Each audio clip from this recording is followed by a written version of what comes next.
In this article, Michael Ord, who I always respect when it comes to geology, is discussing the rapid formation of caves. Traditionally, caves have been considered something that requires millions of years to form under present conditions, and therefore they're an argument for an old Earth. But in fact, if you look at the conditions around the time of the flood and just after the flood, they would have been ideal for very rapid cave formation.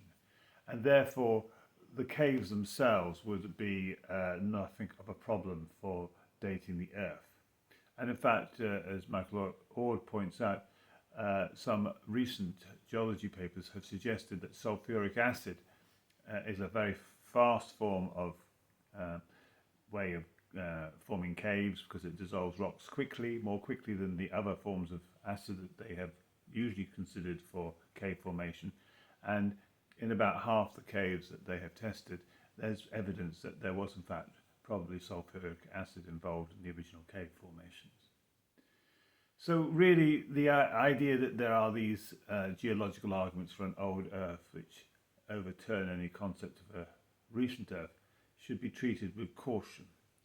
Whenever they're examined in detail, it is usually that the assumptions that create the old Earth are not necessarily valid, and that therefore there may well be, and probably are, perfectly good reasons for believing that those formations would produce rapidly. And certainly this is what we have seen in things like sedimentary layers of rocks, where we've seen that at Mount St Helens, what was thought to take thousands of years to produce the layers actually was produced in one day. Likewise, with canyon formation thought to take millions of years, again, Mount St Helens showed that these canyons were formed in one day.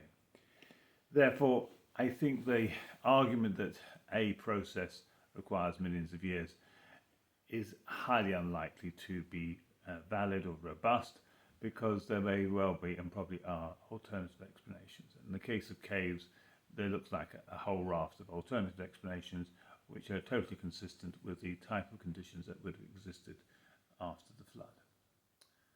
And therefore we can be confident that the Bible is true, and that those arguments that we encounter, which seem to suggest that the world is old, we shouldn't be perturbed by them, because there's almost certainly a potential explanation that will give you an equally valid reason for believing the Earth is young. And we are, as human beings, not got all the information we need to come to authoritative statements about the past, and therefore we should be very cautious about assigning an old age to the Earth based on experts who don't have access to the information needed to make such bold statements. The past is a unique event, and you have to consider all possible causes that might have come up with the features that you see today. And one of those possible causes is a worldwide flood.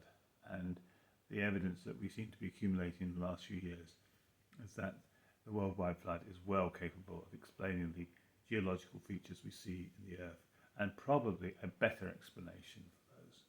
And it's backed up with historical records all over the world of civilizations and tribes pointing to a worldwide flood. And of course, most importantly of all, it's what the Bible says. Well, thank you for listening.